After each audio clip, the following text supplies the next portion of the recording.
So hello everyone, ancient और medieval history की prelim special series में आप सभी का मैं स्वागत करता हूं।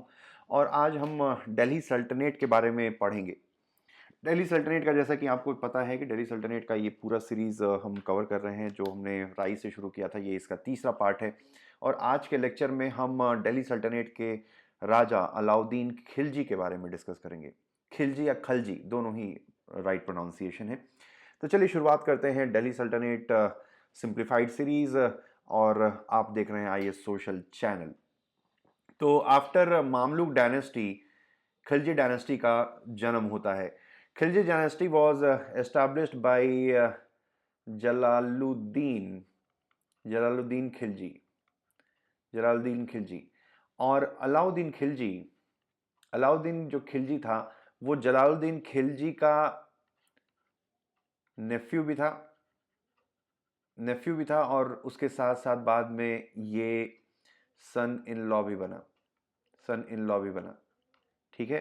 अलाउद्दीन खिलजी जलालुद्दीन खिलजी का नेफ्यू भी था और उसके साथ साथ दामाद भी था। फिर एक दिन वो अपने चाचा कह लीजिए या अपने ससुर जी की हत्या करके वो गद्दी पर बैठता है। तो ये हो गया अलाउद्दीन खिलजी किस तरीके से गद्दी पर बैठा, वो हमने समझा। और he ruled India for 1296 to 1316। तो 1296 से लेकर 1316 ईस्वी तक अलाउद्दीन खिलजी ने हिंदुस्तान या दिल्ली सल्तनत पे अपना शासन किया। फिर बात आती है कि कौन कौन से मेजर्स उन्होंने अपनाए। ठीक है, अलाउद्दीन खिलजी के क्या इंपॉर्टेंट इनिशिएटिव्स लिए गए। तो सबसे पहली बात है कि अलाउद्दीन खिलजी ने गियासुद्दीन बालबन की जो एडमिनिस्ट्रेटिव प्रैक्टिस थी, उसको ही आगे, उस लेगेसी को कैरी फॉरवर्ड किया।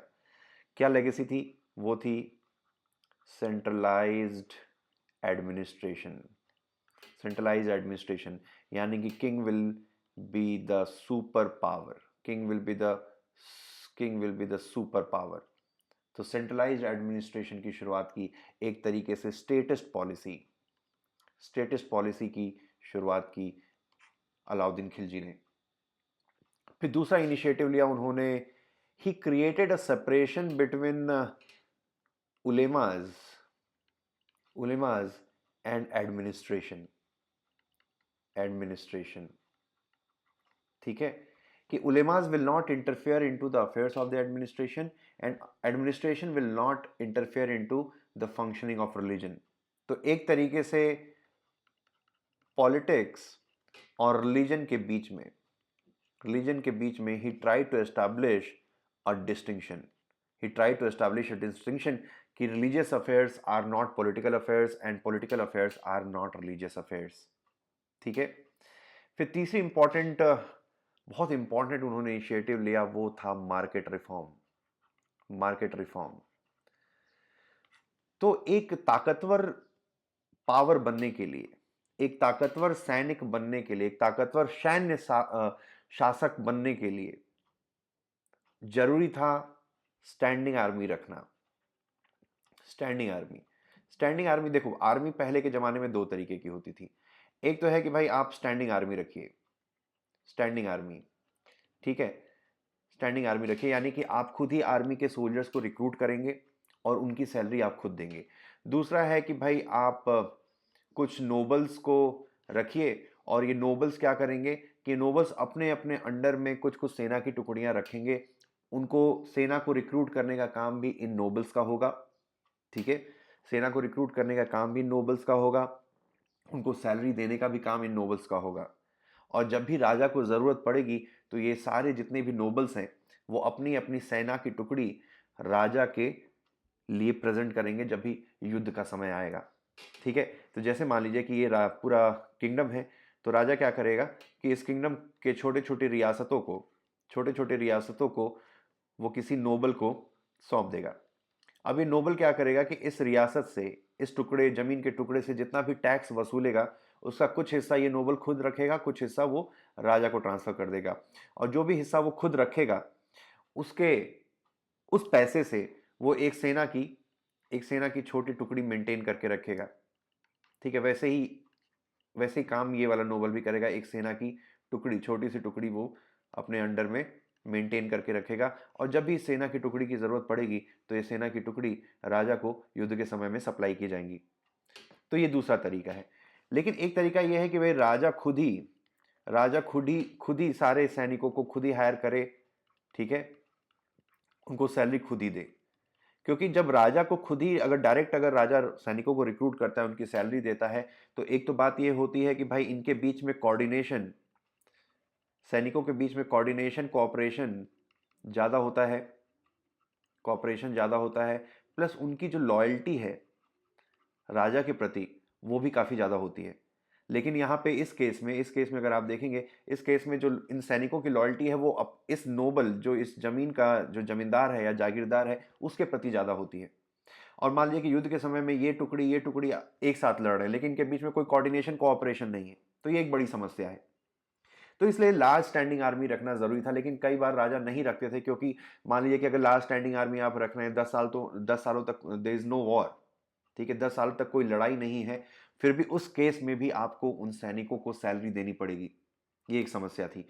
दूसरी समस्या ये है कि भाई बहुत सारे सैनिक अगर आप खुद रखेंगे तो कई बार ये भी प्रॉब्लम होती है कि सैनिक विद्रोह भी हो सकता है और राजा का तख्ता पलट भी हो सकता है। तो ये कुछ समस्याएं थी स्टैंडिंग आर्मी रखने के लिए। खैर, लेकिन एक पावरफुल राजा बनने के लिए स्टैंडिंग आर्मी रखना एक नेसेसरी ईवल था। तो ये स्टैंडिंग आर्मी अलाउद्दीन खिलजी ने रखी। अब ये स्टैंडिंग आर्मी कैसे रखी अलाउद्दीन खिलजी ने, क्योंकि सैलरी देना एक बहुत बड़ी समस्या थी। तो अलाउद्दीन खिलजी ने क्या किया कि मार्केट रिफॉर्म्स का सहारा लिया। अलाउद्दीन खिलजी ने मार्केट रिफॉर्म्स का सहारा लिया। उन्होंने क्या किया कि बहुत सारी चीज़ों के जो कमोडिटीज़ के प्राइसेस थे उसको कंट्रोल किया, कि स्टेट बेसिकली डिसाइड करता था कि कौन सी चीज़ किस रेट पर बिकेगी। तो प्राइस कंट्रोल किया। प्राइस कंट्रोल करने की वजह से क्या हुआ कि इन्फ्लेशन इन्फ्लेशन कंट्रोल हुआ।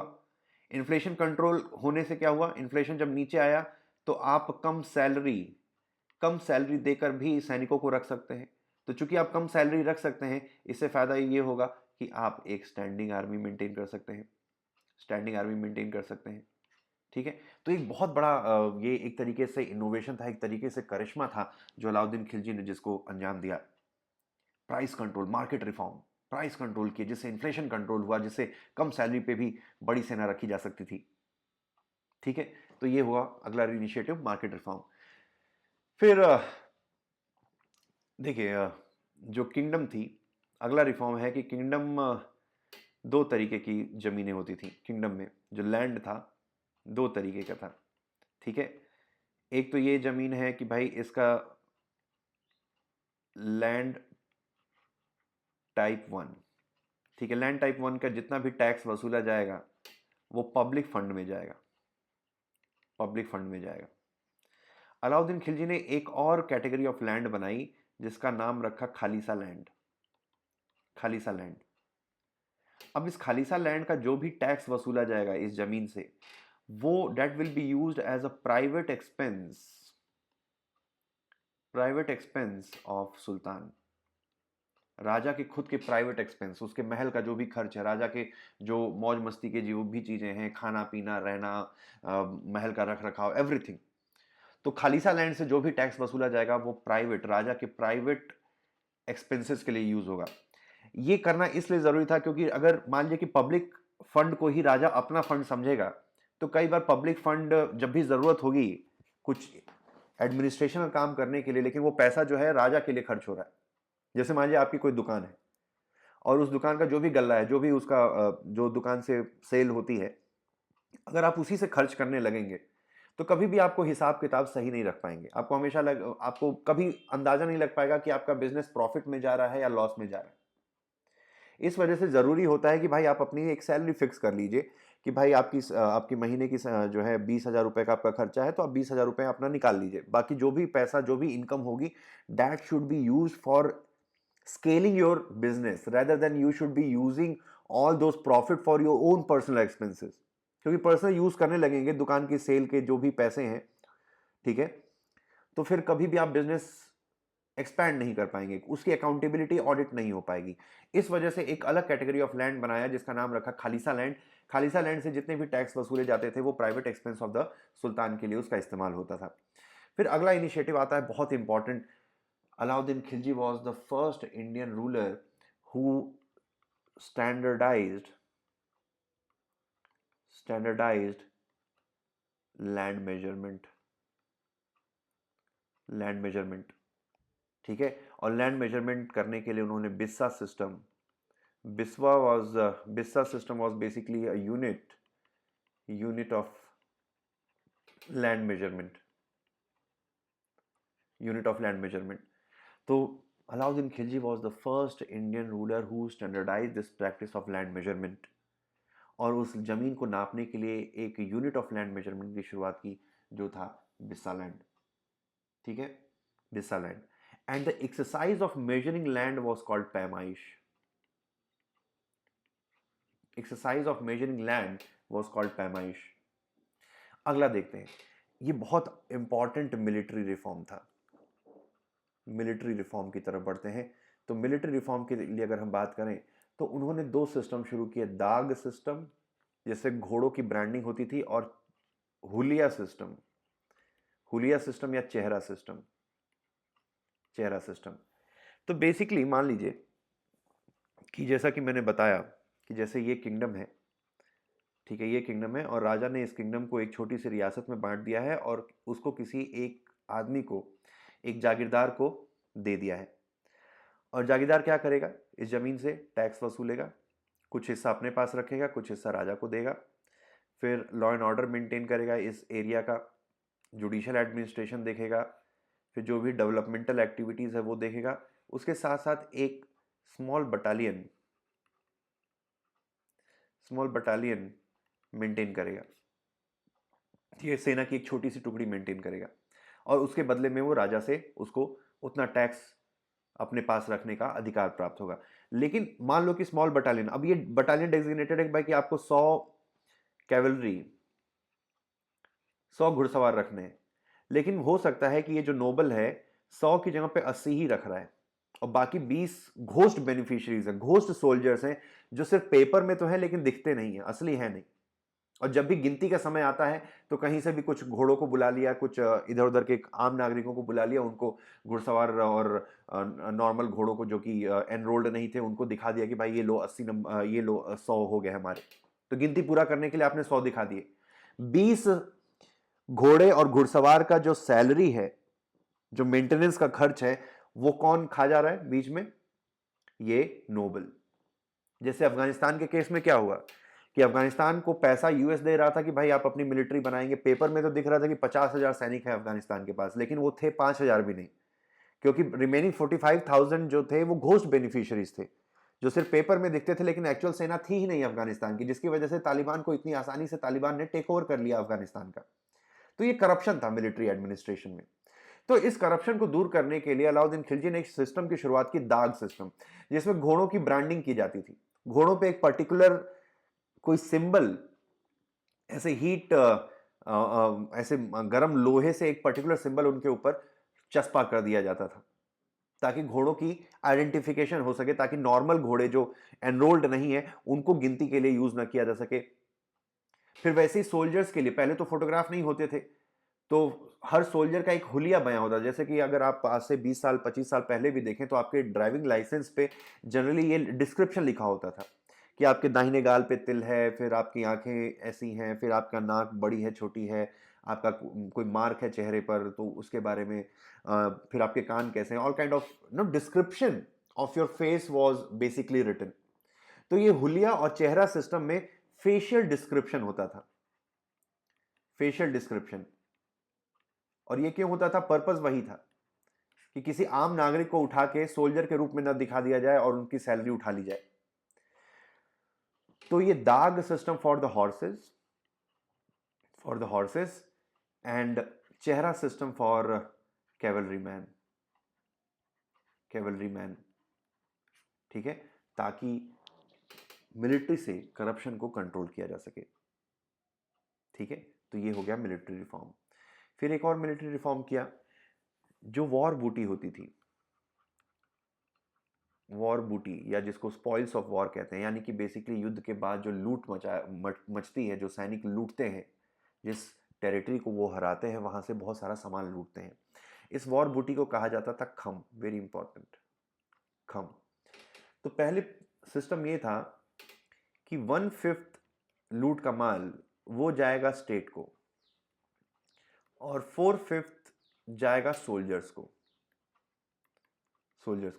यानी कि मान लीजिए अगर 100 रुपया अगर लूटा गया तो 100 रुपये का 80 रुपया जाएगा सोल्जर्स को और 20 रुपया आएगा स्टेट को। तो ये सिस्टम था। अलाउद्दीन खिलजी ने इसको पूरी तरीके से रिवर्स कर दिया, यानी कि नाउ अब स्टेट के पास जाएगा 4/5 और सोल्जर्स के पास जाएगा 1/5। इससे फायदा ये हुआ कि एक तो रेवेन्यू बढ़ा राज्य का, प्लस जो सेना की पावर थी, ठीक है, जो सोल्जर्स की पावर थी वो थोड़ी सी कम हुई, ताकि उनके ऊपर राजा जो है और इफेक्टिव तरीके से कंट्रोल कर सके। और कहीं ऐसा तो नहीं है कि सोल्जर्स युद्ध करने के बाद जिस भी टेरिटरी को हरा रहे हैं वहाँ पे बहुत ज़्यादा अत्याचार करें। तो इन सब चीज़ों को कंट्रोल करने के लिए उसने वॉर बूटी वाला जो सिस्टम था, उसमें जो शेयरिंग मैकेनिज्म था उसको रिवर्स कर दिया। ठीक है, पहले 1/5 और 4/5 था, उसको रिवर्स करके 4/5 एंड 1/5 कर दिया। ठीक है, तो ये थे कुछ इंपॉर्टेंट रिफॉर्म्स अलाउद्दीन खिलजी के समय में। तो ये था आज का लेक्चर। अगर आपको लेक्चर पसंद आया तो do subscribe to this channel, और इस चैनल को प्लीज़ अपने दोस्तों के साथ भी शेयर कीजिए। व्हाट्सएप पे उनको बोलिए कि इस चैनल को सब्सक्राइब करें, ताकि ज़्यादा से ज़्यादा लोगों तक हमारी ये रिवोल्यूशन पहुंच सके। और ये क्राउड फंडेड इनिशिएटिव है IAS सोशल, जो आपके द्वारा चलाया जाने वाला चैनल है और आपके लिए है। जितने सारा लोग देखेंगे उतनी ही दूर तक हम पहुंच पाएंगे, उतना मोटिवेशन रहेगा। इसी तरीके से हम आपके लिए अच्छा कंटेंट लेकर आते रहेंगे। और आज का जो लेक्चर था उसका जो भी कंटेंट है उसका हैंडआउट आप नीचे डिस्क्रिप्शन बॉक्स में टेलीग्राम का लिंक है, वहाँ से उस टेलीग्राम चैनल पे जाकर आप उसको डाउनलोड कर सकते हैं। और उसके अलावा उस टेलीग्राम हमारा जो टेलीग्राम चैनल है जो कि IAS सोशल के नाम से है, उसका लिंक जो दिया हुआ है, उस चैनल को भी जरूर सब्सक्राइब कीजिए। तो thanks for watching, have nice day all.